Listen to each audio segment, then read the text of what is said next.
Hello friends, welcome to Aeon Ayurvedas YouTube channel. Pregnancy series में हमारा आज का टॉपिक है व्हेन यू आर प्रेग्नेंट। सबसे पहले तो ये समझना होगा कि प्रेगनेंसी का पता कैसे चलता है।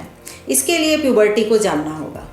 जब लड़की 12 से 14 वर्ष की उम्र में आती है तो उसको पीरियड होने शुरू होते हैं, जो कि हर मंथ 25 to 35 डेज के गैप पर रेगुलरली होते हैं।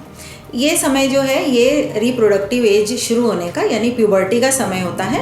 इस समय रिप्रोडक्टिव ऑर्गन्स एक्टिवेट होते हैं और धीरे धीरे डेवलप होने शुरू हो जाते हैं। जब लेडी की उम्र 45 to 50 के आसपास पहुंचती है तो धीरे धीरे पीरियड्स बंद हो जाते हैं और हम उस कंडीशन को मेनोपॉज कहते हैं। तो जो ये प्यूबर्टी से मेनोपॉज के बीच का जो समय है यह रिप्रोडक्टिव लाइफ कहलाता है। बच्चा इसी उम्र में पैदा हो सकता है। जब किसी मंथ में यह पीरियड नहीं होता है तो इसका रीज़न जानना ज़रूरी होता है। यदि कोई और कारण या कोई और कॉम्प्लिकेशन ना हो तो सामान्यतः ये प्रेगनेंसी का संकेत होता है। सबसे शुरुआती इसकी जांच के लिए यूरिन टेस्ट किया जाता है, जो कि अपने आप ही घर पे किया जा सकता है। आजकल बाज़ार में स्टिक्स मिलती हैं यूरिन टेस्ट स्टिक, उससे खुद भी घर पे किया जा सकता है। जब उस टेस्ट स्टिक में 2 रेड लाइन आती हैं तो वो प्रेगनेंसी पॉजिटिव होने का संकेत होता है।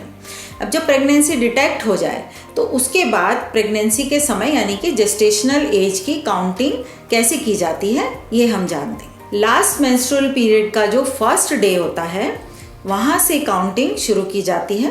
अक्सर मैंने अपनी प्रैक्टिस में देखा है कि बहुत सी लेडीज़ ऐसी आती हैं मेरे पास जो अपने जेस्टेशनल एज की काउंटिंग में अक्सर कंफ्यूज रहती हैं, और बहुत सी ऐसी हैं जो लास्ट मेंस्ट्रुअल पीरियड के लास्ट डे से काउंट करना शुरू करती हैं, जो कि गलत है, क्योंकि गिनती हमेशा लास्ट मेंस्ट्रुअल पीरियड के फर्स्ट डे से ही की जानी चाहिए। इसे हम LMP कहते हैं। LMP यानी लास्ट मेंस्ट्रुअल पीरियड, जो कि आपसे पूछकर आपकी डॉक्टर आपके प्रिस्क्रिप्शन पर लिखती हैं। यह पीरियड वास्तविक प्रेगनेंसी से भी 15 दिन पहले का होता है, क्योंकि कंसेप्शन ओव्यूलेशन पीरियड के दौरान यानी कि पीरियड की डेट के लगभग 15 दिन के बाद ही होता है। इस कंसेप्शन के साथ ही बेबी का जेनेटिकल स्ट्रक्चर बन जाता है, बेबी का सेक्स डिसाइड हो जाता है। जनरली फीमेल का जेनेटिक कॉम्बिनेशन XX क्रोमोसोम होता है, जबकि मेल का X और Y क्रोमोसोम से मिलकर बनता है। मदर हमेशा X क्रोमोसोम ही कंट्रीब्यूट कर सकती है। यदि फीमेल का X क्रोमोसोम मेल के X क्रोमोसोम से कंबाइंड होता है तो फीमेल चाइल्ड पैदा होता है, और जब फीमेल का X क्रोमोसोम मेल के Y क्रोमोसोम से कंबाइंड होता है तो वो मेल चाइल्ड बनता है। ये बात स्पष्ट हो जानी चाहिए कि बच्चे के सेक्स के लिए पूरी तरह से मेल पार्टनर ही जिम्मेदार होता है। जब फर्टिलाइजेशन होता है, जो ओवम और स्पर्म जब मिलते हैं तब वो जाइगोट कहलाता है, और उनके फर्टिलाइजेशन के विदिन 24 आवर्स जो सेल्स हैं उस जाइगोट के वो बहुत तेज़ी से बहुत सारे सेल्स में डिवाइड हो जाते हैं, और 2-3 दिन तक वो करीब करीब फैलोपियन ट्यूब में ही रहते हैं।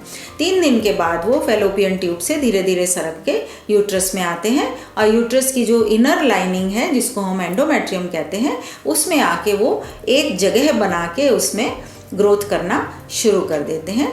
तो इस तरह से एंडोमेट्रियल थिकनेस धीरे धीरे बढ़नी शुरू होती है और सर्विक्स यानी बर्थ कैनाल एक तरह की म्यूकस से सील हो जाती है। प्रेगनेंसी का टोटल पीरियड जो है वो 9 मंथ का होता है, जिसे समझने के लिए और फीटस की ग्रोथ के क्रम के हिसाब से हम उसको 3 मंथ्स के 3 हिस्सों में बांट देते हैं, यानी पहला, दूसरा, तीसरा महीना जो फर्स्ट ट्राइमेस्टर कहलाता है, चौथा, पाँचवा, छठा महीना जो कि सेकेंड ट्राइमेस्टर कहलाता है, और लास्ट के 3 months 7th, 8th and 9th जो थर्ड ट्राइमेस्टर कहलाते हैं। इस तरह हम ट्राइमेस्टर यानी 3 मंथ्स, तो उन 3 मंथ्स में हम डिवाइड करके इसे समझने की कोशिश करते हैं। वैसे देखा जाए तो प्रेगनेंसी का सही समय 40 वीक्स का होता है, जो कि 9 मंथ से भी थोड़ा सा अधिक ही होता है, और वैसे ये पर्सन टू पर्सन वेरी भी करता है। जब ये निश्चित हो जाए कि प्रेगनेंसी है तो सबसे पहले तो इसे रोग ना समझें। ये हर महिला के लिए खूबसूरत एहसास होता है और इसे मन से सेलिब्रेट करें। और बहुत सी महिलाएं और ख़ास तौर से जो पहली बार माँ बनती हैं वो इसे हवा समझकर एक अनजाने डर से घबरा जाती हैं।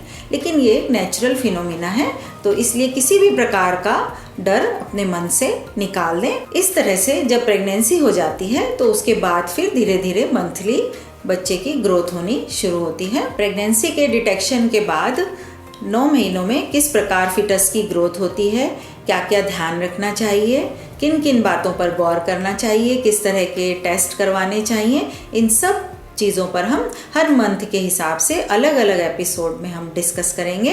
तो प्रतीक्षा कीजिए अगले एपिसोड की, जिसमें हम फर्स्ट मंथ पर बात करेंगे। हमारे चैनल को लाइक कीजिए और सब्सक्राइब ज़रूर कीजिएगा।